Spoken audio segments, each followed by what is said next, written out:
Hey, good morning to everybody. Happy Tuesday. It's Daryl here. It is 4 a.m. bright and early here in Connecticut on the East Coast. Okay, when I make videos on here, I usually do it one of two ways. I'll go through my news feeds. I'll see a story that really captures my attention.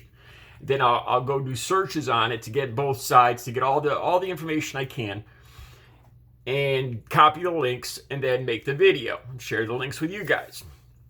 Other times, I will have personal conversations. I'll see things that my personal experiences and conversations, which I'll kind of then sum up and relate to you guys. Both are opinions, really.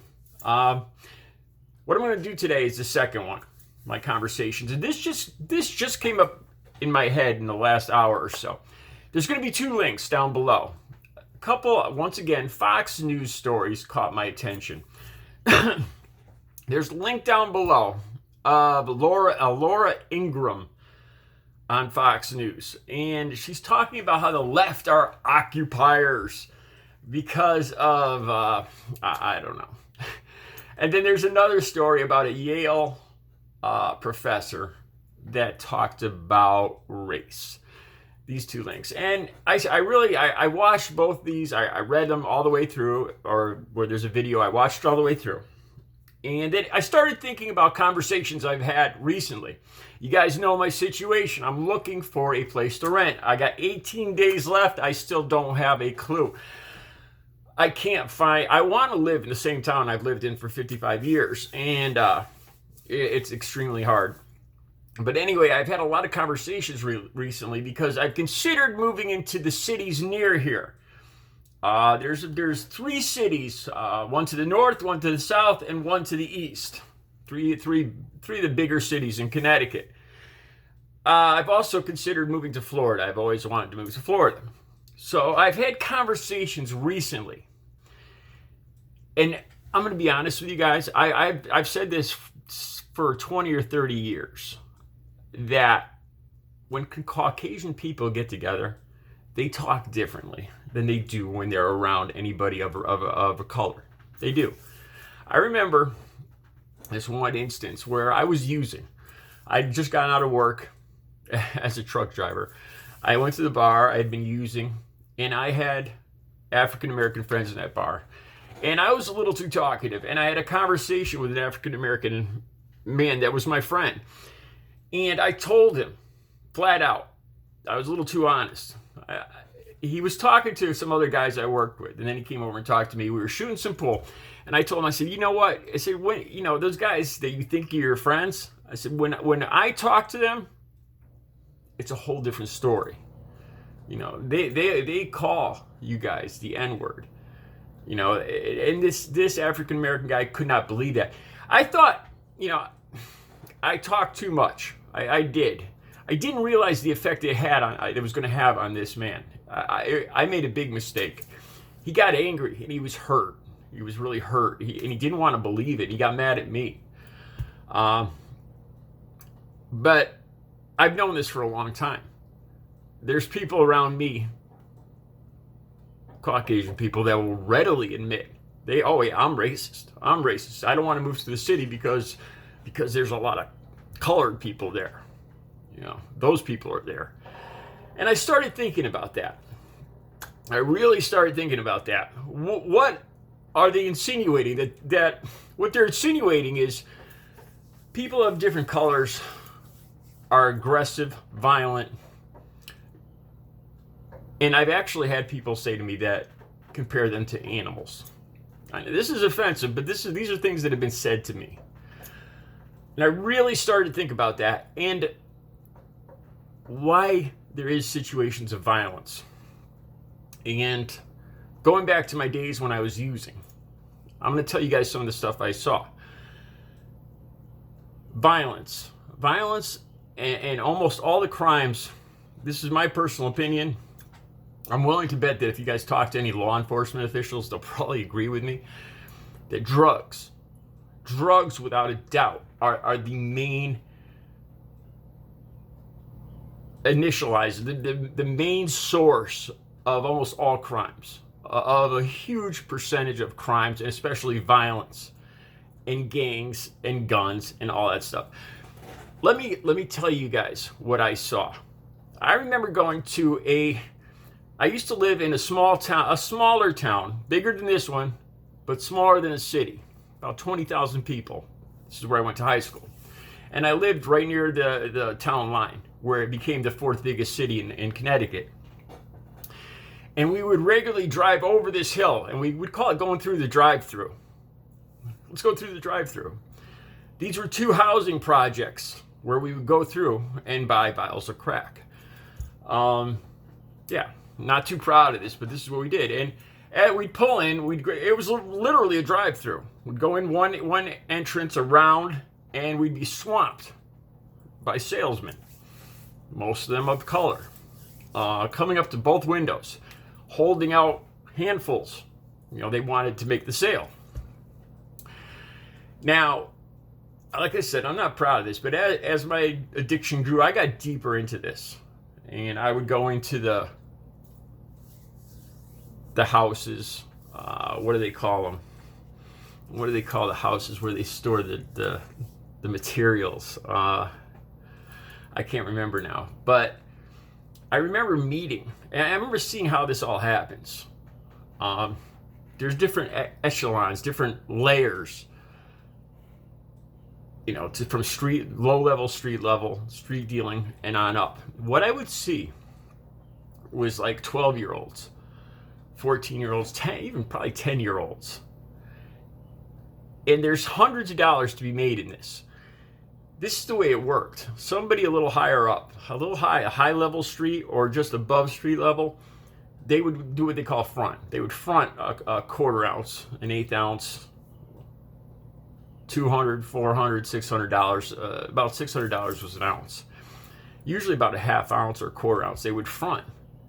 They'd approach these kids in the projects and give them this product to sell for them. Within a couple hours, these kids could turn it around and double their money. They owe this guy. This guy gives them the product. Says, well, you owe me. Don't and these guys would rule by intimidation. They'd make it look like you're gonna get power and the girls in the neighborhood, and they did. But this is how it worked. There wasn't money involved. They would just give them a smaller amount to sell for them, but right away they would be on the hook. They would owe this guy, and you know damn well what happens if these kids didn't do what they were supposed to do. So right away, as soon as they accepted that, they were in, and it would just go up. They would make money. They'd turn it over. They'd go back. They'd get fronted a larger amount the next week, and it would just increase. And you'd see these 10, 12-year-old kids in a year or two becoming some of the main dealers, and then they would move up the ladder, and that's how it worked. Almost all the violence in these neighborhoods comes from that. Now let's go back to driving through the drive-through. We would regularly see these cars because you have working people that have income. Back then, $20,000 to $30,000 a year was good income. Everybody I knew in this town next door had jobs that made money like that. A lot of them would use. A lot of them would go up and over into these projects. That's where the money came from. A lot of the money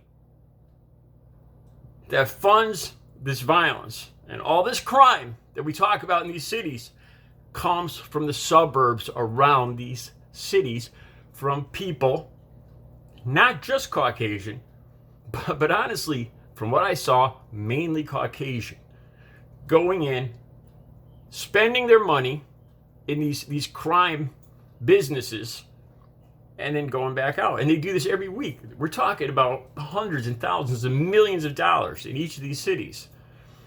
Every day, every week, going in. Huge amounts of money. I myself would spend my entire paycheck. I'd spend $400 on one Thursday night. And there were hundreds and thousands of people just like me in all the surrounding towns around this one city. All these people flowing into these neighborhoods, spending their money. And like I said before, as soon as we go through this drive-through, they'd run up to the car. The competition is fierce. Now in Connecticut, there's never, back when I was using 14 years ago, there was never a big gang problem. There was a few Hispanic Puerto Rican gangs that were a lot of violence. There were a few gangs, but a lot of it was just, I guess you'd call, free enterprise. And this is the way it still is today. A lot of the gangs across the whole country still operate like this. The motorcycle clubs, the prison gangs in California, the white supremacist gangs. They all operate. Their main source of income is drugs and intimidation like this. And then as it goes up, they start spreading out into weapons. This is why these cities are so dangerous. Again, if you had treatment, drug treatment, you would just say 5 or 10 people getting into drug treatment every week would slow the flow of money into each of these projects and these cities. That's where you start with this. So, like I said, over the last few days, I hear people that look like me saying, you don't want to move to those cities, they're violent, because those people live there. You know, and after I gave that some thought, if it wasn't for the flow of this money and this illicit activity, but if the people in these cities had a more honest opportunity to make an honest living, there would be far, far less crime and violence in these cities. So when the people that look like me talk about, you don't want to move to these cities, they're so violent, they really need to look at treatment for people that look like me also in the suburbs. That's fueling all this violence and crime in these urban areas. That's the truth. Let me tell you just one last story. I remember as I moved up the ladder, more or less, and something I'm still not proud of, but I went into this apartment in one of these projects. And this kid was not even 12 years old, 11 years old. He had run up to the car and he promised a good deal and all this. We went with him into the house. His mother was an addict. And this 11-year-old kid had all of his product that he had just been fronted from the guy that got his mother hooked. Now had the son dealing for him. And he had all of the different sizes all spread out over the kitchen counter, covering the entire kitchen counter, packaging of rock, while his mother was in the other room feeding her addiction. That's what I saw on a usual basis.